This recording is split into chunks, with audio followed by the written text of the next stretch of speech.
ओम श्री गणेशाय नमः। जय श्री राम। जय वीर हनुमान की जय हो। माता सीता की जय हो। तो हम पढ़ रहे हैं सुंदरकांड कि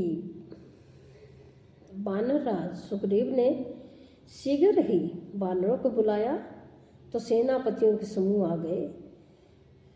जब हनुमान जी लंका से आए थे और श्री राम जी को सारा सब कुछ वहाँ का दृश्य बताया सुनाया, तो उसे आगे जब वानरराज सुग्रीव ने शीघ्र ही वानरों को बुलाया तो सेनापतियों के समूह आ गए। तो वानर भालुओं के झुंड अनेकों रंगों के हैं और उनमें अतुलनीय बल है, यानी कि बहुत ज़्यादा बल है। वे प्रभु के चरण कमलों में सिर नवाते हैं। महान बलवान रीछ और वानर गरज रहे हैं। तो श्री राम जी ने वानरों की सारी सेना देखी, तब कमल नेत्रों से कृपा पूर्वक उनकी ओर दृष्टि डाली। तो राम कृपा का बल पाकर श्रेष्ठ वानर मानो पंख वाले बड़े पर्वत हो गए हैं।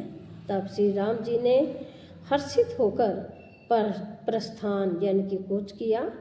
अनेक सुंदर और शुभ सुकुन हुए, जिनकी कीर्ति सब मंगलों से पूर्ण है। उनके प्रस्थान के समय सुकुन होना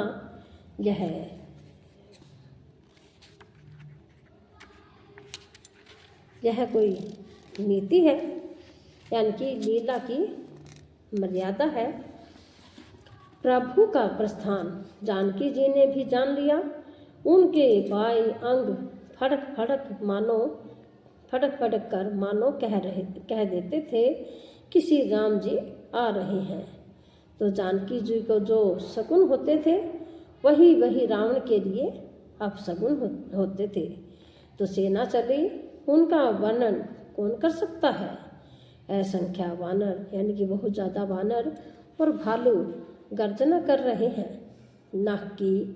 नाक ही जिनके शस्त्र हैं, वे इच्छा अनुसार सर्वशस्त्र बेरोक टोक चलने वाले रीछ वानर पर्वत और वृक्षों को धारण किए, कोई आकाश मार्ग से तो कोई पृथ्वी पर चले जा रहे हैं।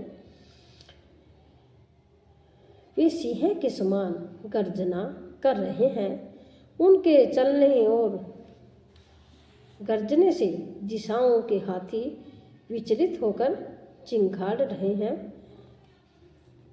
तो दिशाओं के हाथी चिंगाड़ने लगे, यानी कि पृथ्वी डोलने लगी।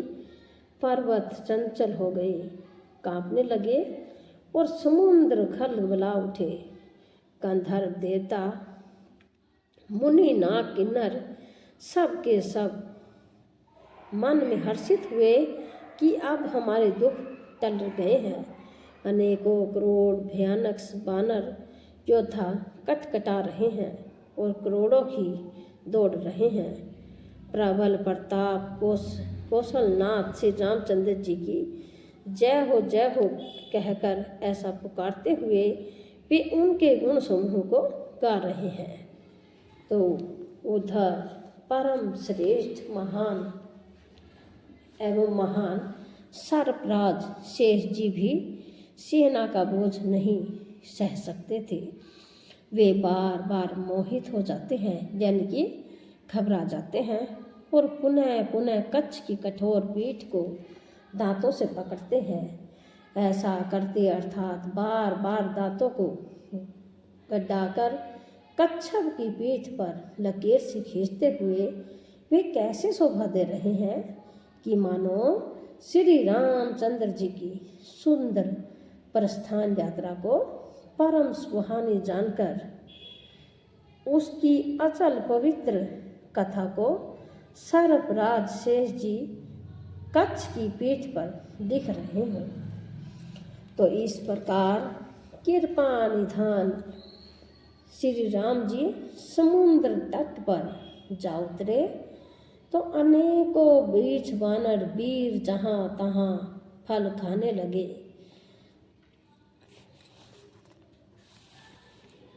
वहाँ लंका में जब से हनुमान जी लंका को जलाकर गए, तब से राक्षस भयभीत रहने लगे।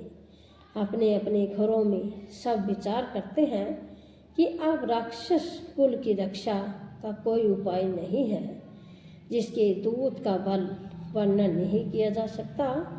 उसके स्वयं नगर में आने पर कौन भलाई है। हम लोगों की बड़ी बुरी दशा होगी।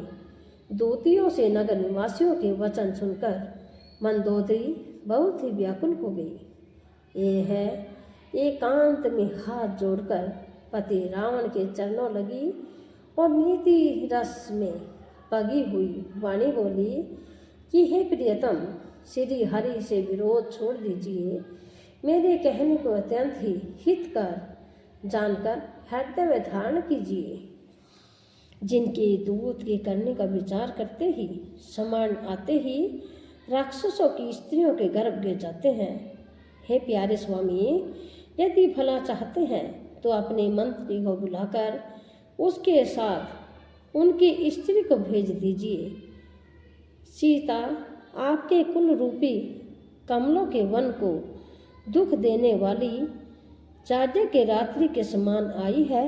हे नाथ, सुनिए, सीता को दिए यानी कि लौटाए बिना शंभु और ब्रह्मा के किए भी आपका भला नहीं हो सकता। तो श्री राम के बाण सर्पों के समूह के समान है और राक्षसों के समूह मेंढक के समान। जब तक वे इन्हें ग्रस नहीं लेते यानी कि निगल नहीं जाते, तब तक हट छोड़कर उपाय कर लीजिए। तो ऐसा मंदोदरी रावण से कह रही है। तो मूर्ख और जगत प्रसिद्ध अभिमानी रावण कानों से उसकी वाणी सुनकर खूब हंसा और बोला, स्त्रियों का स्वभाव सचमुच ही बहुत डरपोक होता है। मंगल में भी भय करती हो। तुम्हारा मन यानी कि हृदय बहुत ही कच्चा है यानी कि कमज़ोर है। यदि बानरों की सेना आएगी तो बेचारे राक्षस उसे खाकर अपना जीवन निर्वाह करेंगे। लोकपाल भी जिसके डर से कांपते हैं, उसकी स्त्री डरती हो, यह बड़ी हंसी की बात है। तो रावण ने ऐसा कहकर हंसकर उसे हृदय से लगा लिया और ममता बढ़ाकर अधिक स्नेह दर्शाकर वह सभा में चला गया। तो मंदोदरी हृदय में चिंता करने लगी कि पति पर विधाता प्रतिकूल हो गए हैं। जो ही वह सभा में जाकर बैठा, उसने ऐसी खबर पाई कि शत्रु की सारी सेना समुद्र के उस पार आ गई है। उसने मंत्रियों से पूछा कि उचित सलाह कहिए, अब क्या करना चाहिए। तब वे सब हंसे और बोले कि चुप किए रहिए, इसमें सलाह की कौन सी बात है। आपने देवताओं और राक्षसों को जीत लिया है, तब तो कुछ श्रम ही नहीं हुआ, फिर मनुष्य और बानर किस गिनती में है। मंत्री, वैद्य और गुरु ये तीन यदि है प्रसन्नता के भय या लाभ की आशा से हित की बात न कहकर फिर यह बोलते हैं, ठाकुर सुहाती कहने लगते हैं, तो क्रमशः राज्य, शरीर और धर्म इन तीन का शीघ्र ही नाश हो जाता है। तो रावण के लिए भी वही सहायता यानी कि संयोग आ बनी है। मंत्री उसे सुना सुना कर मुंह पर स्तुति करते हैं। इसी समय अवसर जानकर विभीषण जी आए। उन्होंने बड़े भाई के चरणों में सिर नवाया, फिर सिर नवाकर अपने आसन पर बैठ गए।